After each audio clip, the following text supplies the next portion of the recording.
حضرت محمد صلی اللہ علیہ وسلم کا امتی ہونا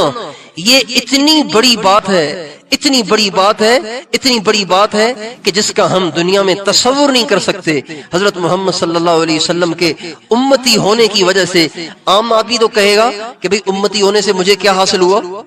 امتی ہونے سے مجھے کیا حاصل ہوا، میں اگر موسیٰ علیہ السلام کا امتی ہوتا تو بھی ایسے ہی دھکے کھا رہا ہوتا، آج میں حضرت محمد صلی اللہ علیہ وسلم کا امتی ہوں تب بھی دھکے کھا رہا ہوں، میں موسیٰ علیہ السلام عیسیٰ علیہ السلام کا امتی ہوتا تب بھی میں بے روزگار ہوتا، آج میں حضرت محمد صلی اللہ علیہ وسلم کا امتی ہوں تب بھی بے روزگار ہوں، تو مجھے فائدہ کیا ہوا؟ میرے بھائیوں، نبی کریم صلی اللہ علیہ وسلم کا امتی ہونے کی وجہ سے اللہ تعالیٰ نے ہمارے ساتھ ایسی مہربانیوں کا معاملہ کر رکھا ہے کہ ہم اور آپ اس کا تصور نہیں کر سکتے۔ پچھلے زمانے میں کسی قوم میں کوئی برائی ہوتی،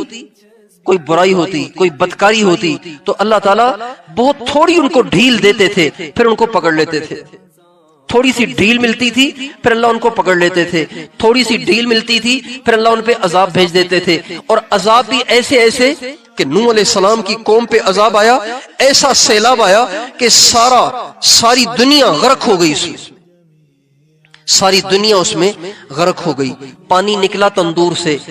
سے پانی نکلتے اتنا پانی نکلا کہ بالکل سیلاب کی شکل اختیار کر گیا، اوپر سے بارش دھواں دھار شروع ہو گئی، اتنا پانی برسا کہ پہاڑ بھی اس میں ڈوب گئے، اتنا سیلاب آیا۔ اللہ تعالیٰ نے نوح علیہ السلام کی قوم کو اس کے جرائم کی سزا میں ساری دنیا کو ڈبو دیا، اور دنیا میں کوئی بھی نہیں بچا سوائے نوح علیہ السلام کے اور ان کے ساتھ جو لوگ کشتی میں سوار ہو گئے تھے ان کے۔ ایسے ہی قوم ہود پہ اللہ نے عذاب بھیجا، ایسا عذاب بھیجا، ایسی زوردار ہوا بھیجی۔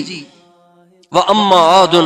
فَأُهْلِكُوا بِرِيحٍ صَرْصَرٍ عَاتِيَةٍ، اللہ فرماتے آد کا ہم نے نام و نشان مٹایا ایک ایسی زوردار ہوا کے ساتھ جو تیز بھی تھی اور ٹھنڈی بھی تھی۔ ریحن ہوا، سرسرن ٹھنڈی ہوا، تیز، آتیہ ایسی تیز تھی کہ فرشتے کے قابو سے بھی باہر چلی گئی تھی۔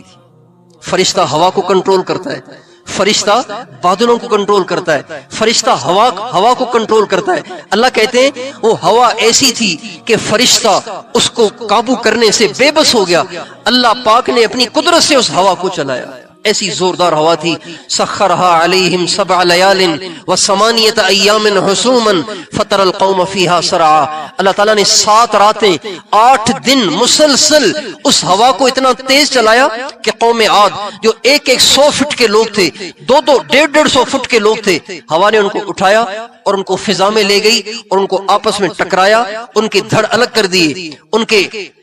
سر الگ کر دیے، ان کے بازو الگ کر دیے، ان کی ٹانگیں الگ کر دیں، ٹکڑے کر کے اللہ پاک نے 7 راتیں 8 راتوں کے بعد 8 دن کے بعد ان کو زمین پہ پھینکا۔ پھر اللہ فرماتے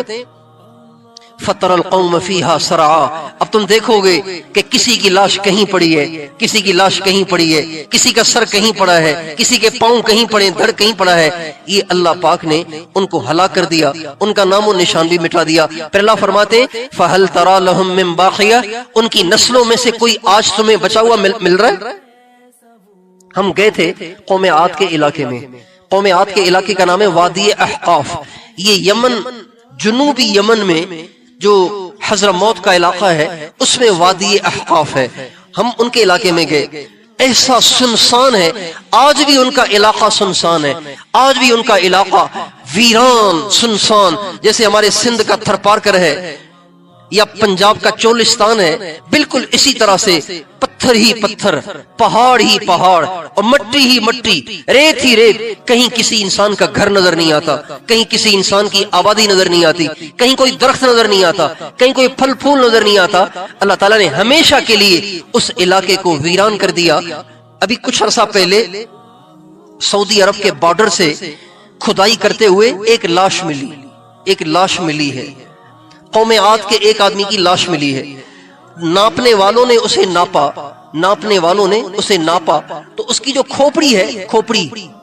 یہ 30 فٹ کی کھوپڑی ہے، 30 فٹ کی کھوپڑی ہے، اس کا جسم کتنا لمبا ہوگا؟ اللہ تعالیٰ نے ان کو ہلاک اور برباد کر دیا. نافرمان بنے, اللہ نے ڈھیل تھوڑی دی, پھر اس کے بعد ہلاک کر دیا. قوم عاد پہ اللہ کی پکڑ آئی, اللہ نے ان پہ آگ برسائی, انگارے برسائے, آگ کے شعلے برسائے اور ان کو جلا کے خاک کر دیا اور ان کا نام و نشان مٹ گیا. قوم لوط بے پردگی میں مبتلا ہوئی, بے حیائی, زنا, بدکاری, برائی میں مبتلا ہوئی. اللہ پاک نے ان پہ ایسا عذاب بھیجا کہ زلزلہ بھی آیا